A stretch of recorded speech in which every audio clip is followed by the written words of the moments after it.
Continuamos nuestro estudio en el libro de Isaías. Estamos llegando al capítulo 6. Es un capítulo, pues, hermoso, porque creo que nos va a ayudar a tener una buena perspectiva de lo que hemos visto y de lo que vamos a continuar viendo.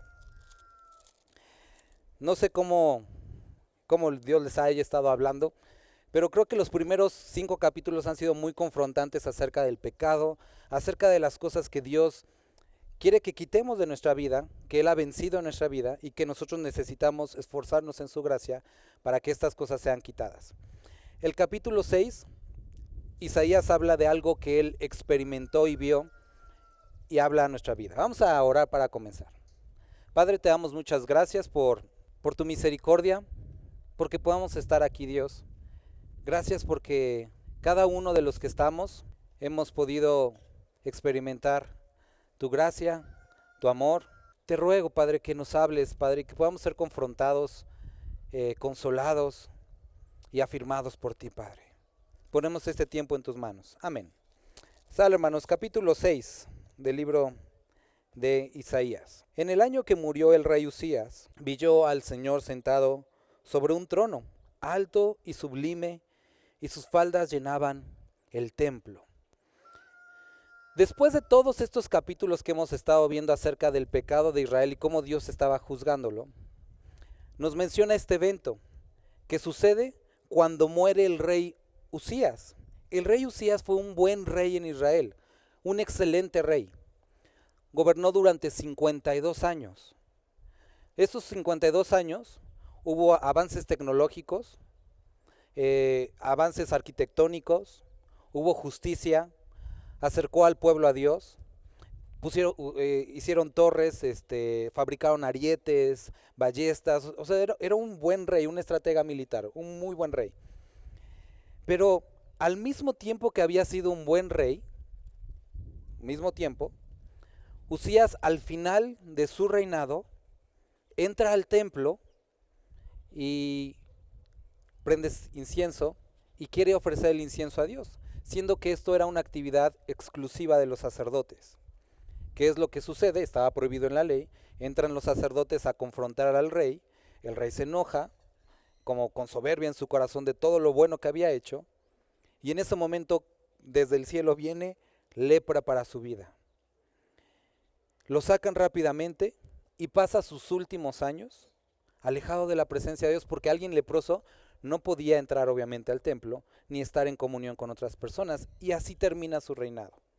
Es como de esas historias que todo iba bien, y al último momento llenó de soberbia su corazón y todo lo echó a perder. ¿Te ha pasado alguna vez que vas todo bien, llegas así casi ya a la última parte y todo lo echas a perder por soberbia, por enojo, por pecado, por lo que sea? Bueno, esto había sido la vida del rey Usías, pero tenemos que también saber que en contraste con los demás reyes, pues a lo mejor el pueblo decía, pues no se ve tan mal porque fue un rey bueno. Bueno, en medio de todo eso y de toda la maldad que había en Israel, que estuvimos viendo los últimos 5 capítulos, Isaías, lo que nosotros podemos ver descrito en el libro en el Reyes y Crónicas, es que había un gran vacío por un gran rey. Imagínense, toda la sociedad se estaba descomponiendo y ese buen rey era como el que de alguna forma mantenía las cosas, vamos a llamar en términos humanos, sin que se echaran a perder totalmente. Posiblemente algunos de ustedes lo han experimentado como con familia, que mientras los abuelos estaban vivos, la familia seguía como funcionando. Había reuniones, diciembres, las posadas, los 15 de septiembre, todo como que continúa. A veces mueren los abuelos y todo eso en la familia desaparece. Y ahora ya no hay reuniones, cosas como esas. Y eso era esa experiencia, eso era lo que estaba experimentando Isaías, ese vacío por algo que este hombre faltaba.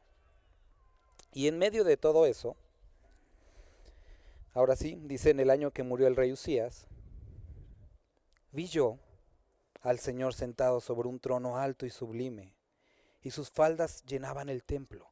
A pesar de que en Israel el trono estaba vacío y había zozobra de lo que pudiera pasar, había una verdad, que en el cielo hay un trono y uno sentado que gobierna con equidad, justicia, amor, misericordia, y está sentado sobre su trono. El día de hoy nosotros podemos ver en nuestras sociedades, en nuestro mundo, en nuestras familias, posiblemente llegamos a momentos como estos en los que se ve cierta incertidumbre en la economía. Pero tienes que entender que a pesar de todo eso, puedes o dejar la vista en esta tierra, como ahorita puedes ver como que, ay, nos estamos mojando, o ver la imagen más grande, que campos se están regando, que verduras están creciendo, y puedes ver los problemas aquí en tu nivel, o puedes voltar al cielo y decir, hay uno sentado en el trono. Eso es la diferencia entre un creyente que está perseverando a lo mejor en nada de estas cosas y uno que tiene una esperanza mayor, que hay uno centrado en el trono. Y sabes, hacia él vamos. Esto cambia toda perspectiva. No importa lo que suceda acá, no importa lo que esté, lo que veas, lo que te asuste, hay uno sentado en su trono y nosotros vamos a él. Dice, vi a uno sentado en el trono. Continuó, dice, un trono alto, sublime, no como el del rey Usías, no como el de otros reyes, sino uno alto y sublime. Y dice, y sus faldas llenaban el templo. La ropa de los reyes era como un reflejo de poder. Entre más largo era la ropa, la túnica, el vestimenta, pues mostraba más poder. Como a lo mejor los vestidos de novia, que hay unos de, no sé, la cola tiene 1 metro, pero hay unos que 15, 20 metros y no solamente necesitan 2 pajecitos, sino a todos los primos. Bueno, era como eso. Entre más largo fuera la ropa, demostraba poder. Y entonces ve Isaías una representación de la vestimenta de Dios no solamente larga, sino que llenaba todo el templo. Una imagen de poder, una imagen de autoridad y de control sobre todas las cosas. Por encima de él había serafines. Cada uno tenía 6 alas, con 2 cubría su rostro, con 2 cubrían sus pies y con 2 volaban. Me gustaría que podamos leer, vamos a el libro de Apocalipsis, vamos a leer el capítulo 4, que es cuando inicia la adoración celestial. Capítulo 4, versículo 2 dice, y al instante yo estaba en el espíritu, y he aquí un trono establecido en el cielo, y en el trono uno sentado. Y el aspecto del que estaba sentado lo describe todo el aspecto. Y vamos a ir al versículo 6. Dice, y delante del trono había como un mar de vidrio semejante al cristal, y junto al trono y alrededor del trono 4 seres vivientes llenos de ojos delante y atrás. Y el primer ser viviente era semejante a un león. Y describe también estos seres vivientes. ¿Por qué lo leímos tan rápido y tan cortito? Nada, lo único que quiero que vean es que esto que ve Juan es exactamente lo que está viendo aquí Isaías, y ve estos seres vivientes que están alrededor del trono, que podamos llamar, aquí los menciona en el libro de Isaías, regresando a Isaías, él dice que había serafines. Ahora estos seres son seres que sirven a Dios, que están ahí delante de su presencia y que están frente a la presencia de Dios y que tienen que cubrir su rostro para no ver la presencia de Dios y no ser consumidos, pero ahí están. Ahora estos seres grandes, fuertes, temibles, con poder, en comparación de Isaías, a lo mejor Isaías se vio, no, pues como que los músculos no corresponden, la altura, el brillo, el poder, porque Isaías de alguna forma era siervo de Dios aquí en la tierra. ¿Por qué digo esto? Vamos a leer, dice, por encima de él había serafines, cada uno tenía 6 alas, con 2 cubrían su rostro, con 2 cubrían sus pies, y con 2 volaban. Y el uno al otro daba voces, diciendo, Santo, Santo Jehová de los ejércitos, toda la tierra está llena de su gloria. Y los quiciales de las puertas se estremecieron. Ahorita que estábamos cantando a Dios, ¿viste que se movieran las carpas? Se estremecieron las puertas de la congregación. No, no, nuestra alabanza puede salir de todo un corazón, pero cuando lo vemos en contraste con la alabanza que Dios obtiene en el cielo, es carente. Tiene siervos delante de su presencia más poderosos. ¿Quería o estaba Dios presumiendo lo que tenía? No, quería perspectiva. El día de hoy podemos ver a un mundo caído y muchos vacíos, pero hay uno sentado en el trono. Podemos a veces decir, bueno, es que mi alabanza, mi adoración, pero Él tiene mejor adoración allá. Podemos decir, es que este siervo, nosotros como siervos, Él tiene mejores siervos allá y aquí que nosotros. ¿Qué es lo que Dios quiere mostrarnos? Vamos a ver. ¿Qué es lo que cantaban? Y el uno al otro daba voces, diciendo, Santo, Santo, Santo Jehová de los ejércitos. 3 veces santo. Era la forma de, como judíos, decir que algo implicaba carácter o era como fundamental. Y en el caso de Dios eso era como su esencia, su santidad es muy importante. Y por eso se repite 3 veces, Santo, Santo, Santo Jehová. ¿Qué es la santidad? Piensa, ¿cómo defines tu santidad? ¿Alguien que está con sus manitas así, que huele incienso? ¿Qué es una persona santa? ¿O qué es algo santo? Sabemos que la santidad de Dios, santidad es estar apartado para un uso específico, estar apartado de la maldad, apartado del pecado, pureza. Pero que Dios sea santo, ¿qué requiere de ti, de mí? ¿Qué requiere? ¿Te ha pasado que alguna vez, no sé, te dan un ray, tú estás todo mojado en la calle con lodo en los pies y te dan un ray, abres el carro y está así todo limpio, huele a nuevo y dices, ching, como que, o sea, como que hasta te quieres poner bolsas para no ensuciar, ¿no? Cuando nosotros vemos la santidad de Dios, ¿qué requiere de nosotros? Dice la palabra, sed santos porque yo soy santo.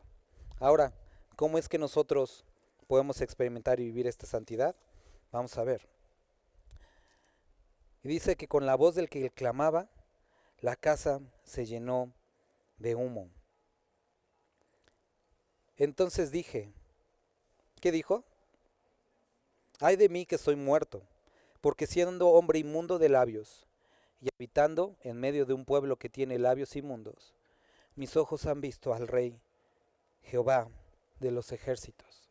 La santidad de Dios produce en un hombre que realmente lo ha conocido arrepentimiento.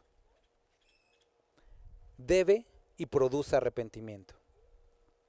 Muéstrame una persona engreída, una persona soberbia, y estarás viendo a alguien que no ha conocido a Dios. Porque alguien que ha conocido a Dios no puede continuar en su soberbia. No puedes haber dicho conocí al Rey de Gloria y no te haberte sentido incapaz, insuficiente. Por eso todos aquellos hombres y mujeres que se dicen ser creyentes, que andan con una actitud soberbia, no corresponde a la de hijos de Dios. No han conocido a Dios. Porque Isaías, ¿quién de aquí se podría decir, no, pues yo sí le llego a la talla de Isaías en cuanto a espiritualidad, fe y todo eso? Ninguno. Isaías era un hombre de Dios y aún así al compararse delante de Dios, se vio insuficiente, se vio pecador y eso es lo que produce la santidad de Dios. Se ve insuficiente. Ahora, me pasó ayer, estaba con mi moto y pues digo, te gusta y así como que no, acelera bien rápido. Me subí a una más grande y ya cuando me volví a subir a la mía, dije, no, pues como que no jala tan duro, ¿no? Y eso es, o sea, muestras tu santidad o tu fe y te pones delante de Dios y te notas insuficiente, incapaz. Y esto es lo que experimentó Isaías. Está delante de Dios y dice, ay de mí que soy muerto. Eso es lo único que podía esperar de sí mismo, muerto. Eso es lo que vemos que le sucede a Daniel, eso es lo que vemos que le sucede a Juan, cuando se presenta delante de Dios, cuando ven esta visión de Cristo glorificado, van para abajo. Eso es lo único, la única posición para un ser humano que está enfrente de la presencia de Dios. Creo que hemos olvidado esta expresión, ay de mí. Nos presentamos delante de Dios como si fuera cualquier cosa. Y olvidamos este ay de mí que soy muerto. Porque siendo inmundo, hombre inmundo de labios. ¿Qué era lo que hacía? ¿Qué se dedicaba Isaías? Era profeta. ¿Y el profeta qué hace? Pues habla, ¿no? De parte de Dios. Sus palabras supuestamente son las palabras de Dios. Y eso que para él era a lo mejor más santo, lo encuentra inmundo, mis labios. Con lo que digo la palabra de Dios, ya no se ve tan bien. El día de hoy vivimos una etapa triste en la que hay hombres que dicen soy siervo de Dios. Misioneros, apóstoles, pastores. Y que a veces sienten que ni el mismo Dios los merece. Creyentes que pretenden poder reclamar, exigir algo de parte de Dios. Queridos hermanos, no olvidemos, ay de mí, porque hemos sido lavados por su sangre, pero aún así no somos nada en su presencia.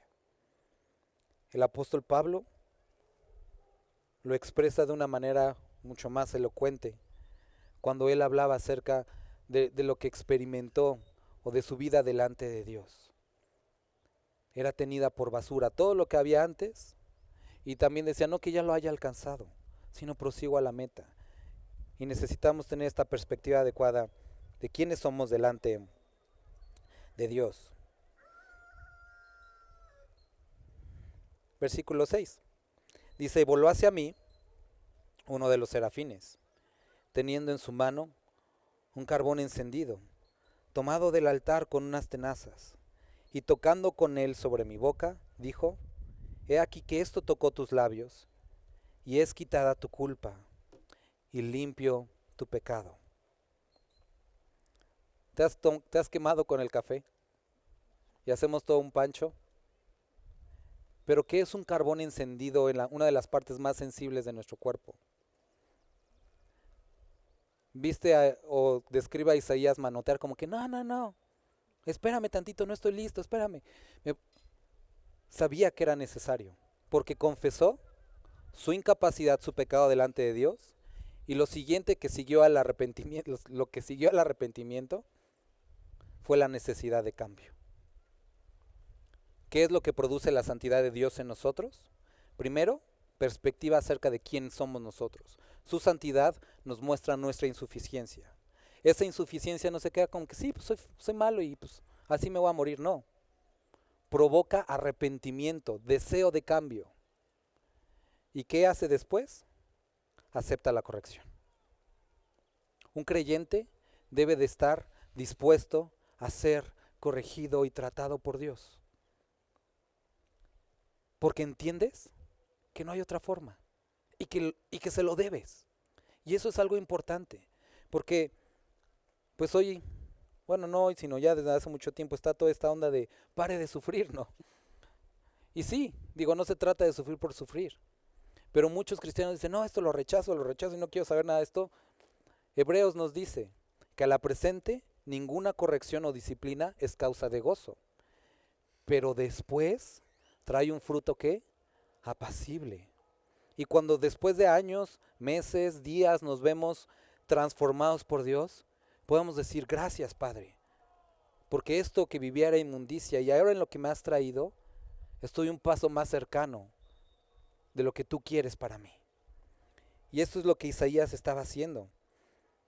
Llega este ángel y tocó con este carbón encendido, con un altar, con unas tenazas del altar, sus labios.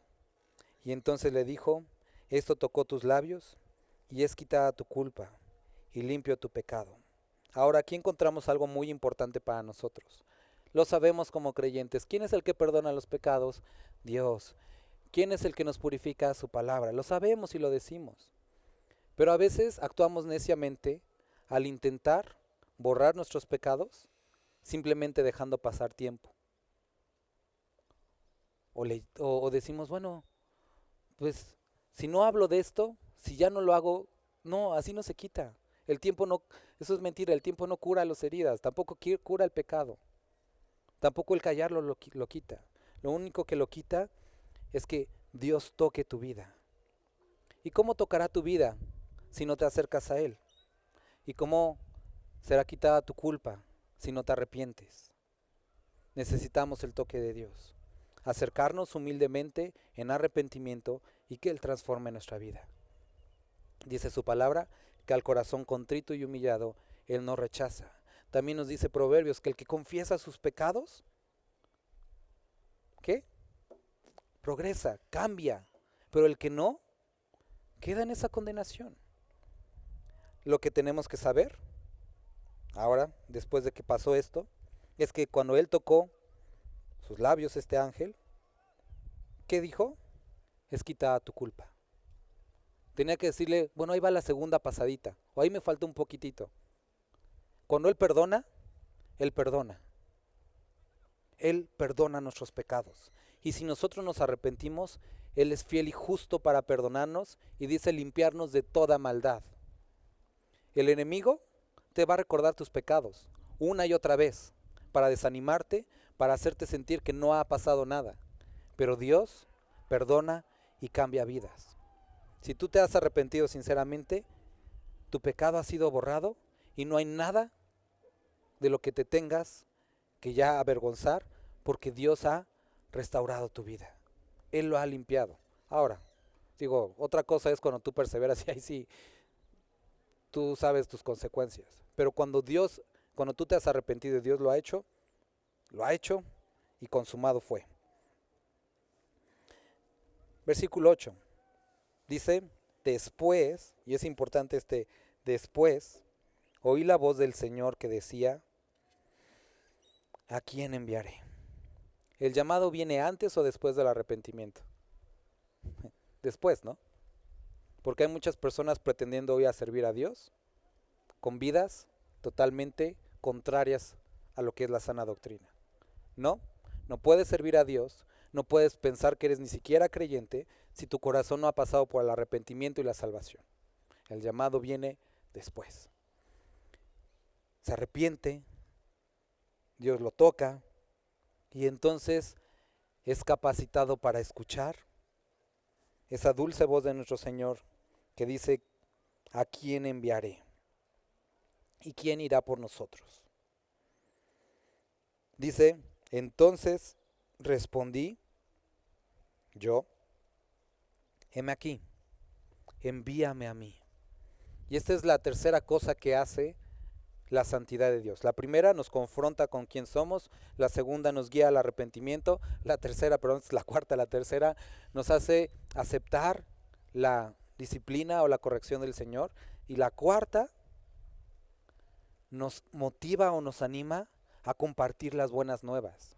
Alguien que ha sido creyente, que ha recibido a Cristo Jesús, alguien que ha sido transformado por Dios, anhela servir, anhela compartir su fe.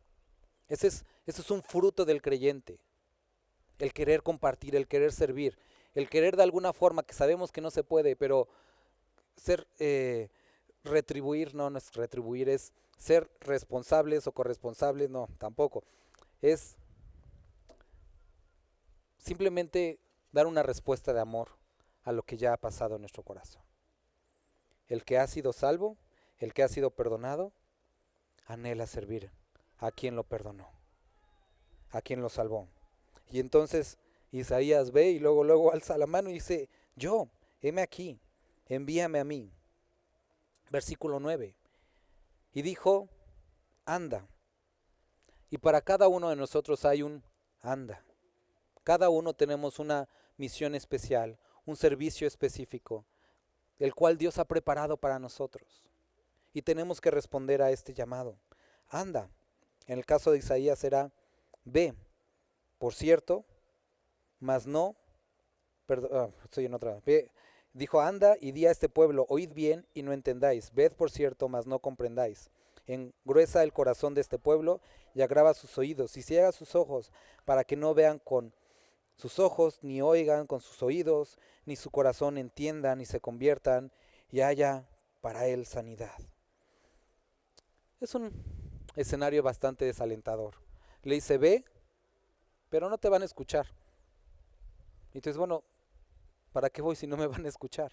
Es exactamente lo mismo que experimenta Ezequiel Ve a este pueblo, a un pueblo duro que no te va a escuchar. Cuando habla como pueblo, habla como en general, porque definitivamente hubo personas, algunas que escucharon, pero esto es una verdad que tenemos que saber.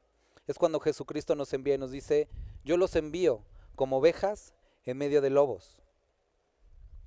En el mundo tendréis aflicción, pero confíen, yo he vencido al mundo.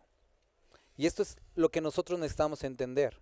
Lo que nosotros entendimos, lo que nosotros experimentamos, es hermoso ver a Dios, experimentar su perdón, pero no todos lo van a hacer. ¿Y recuerdas los primeros 5 capítulos? Era un pueblo corrupto. Muchos o algunos recibieron la palabra de Dios, pero la mayoría no. Y el creyente necesita estar despierto a esa realidad. Es difícil compartir tu fe, es difícil servir, incluso dentro de la iglesia. ¿Quién no ha tenido roces con otros creyentes? Muchos.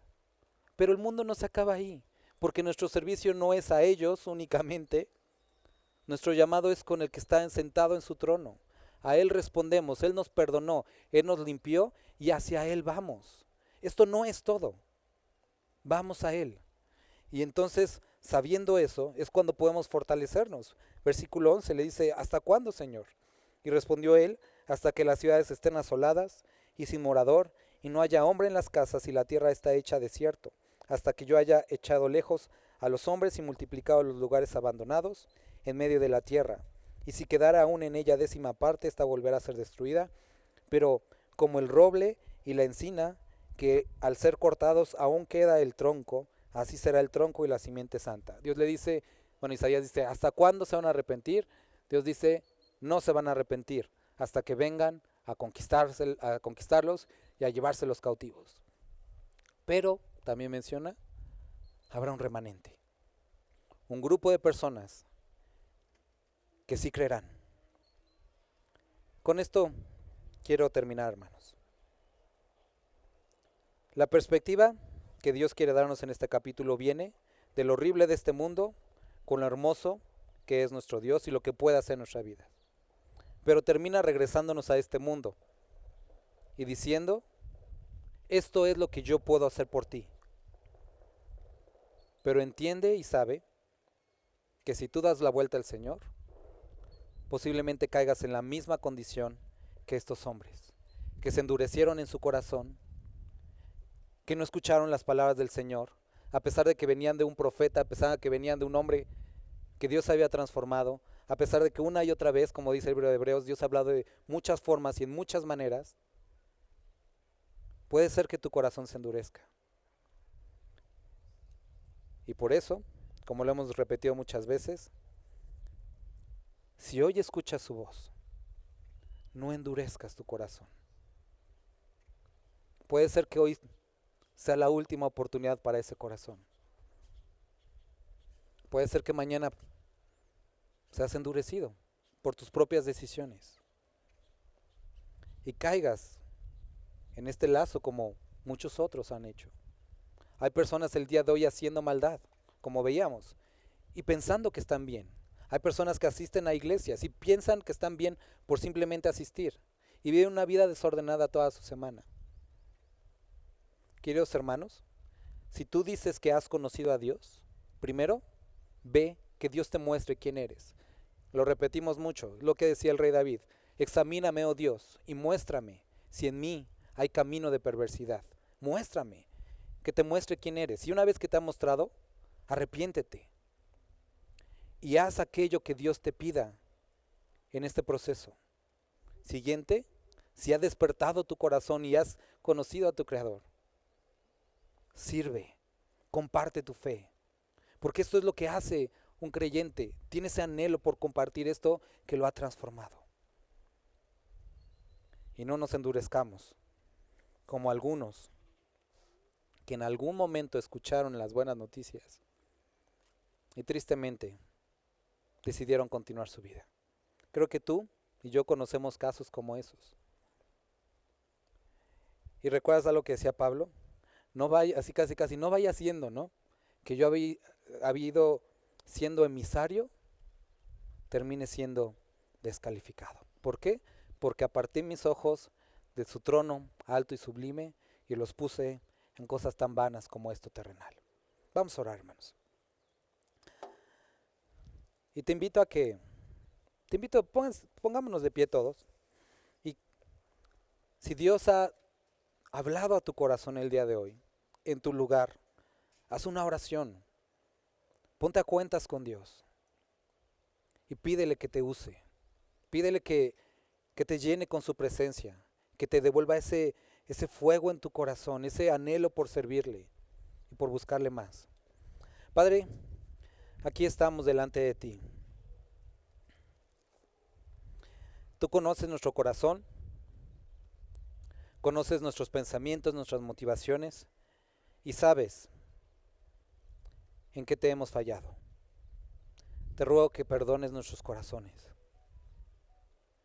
Escucha la oración de cada uno de mis hermanos y hermanas y te ruego que puedas derramar sobre sus corazones de tu Espíritu Santo, de tu convicción y de ese anhelo por obedecerte y servirte. Padre, aquí estamos. Te necesitamos, Dios. Queremos dar lo que nos resta de nuestra vida para tu servicio y ser hallados en ti. Que cuando tú vuelvas, nos halles haciendo aquello para lo cual fuimos llamados. No en nuestra propia justicia, sino a través de tu misericordia y de tu fe. Gracias, Padre, por este día. Bendito eres. Amén.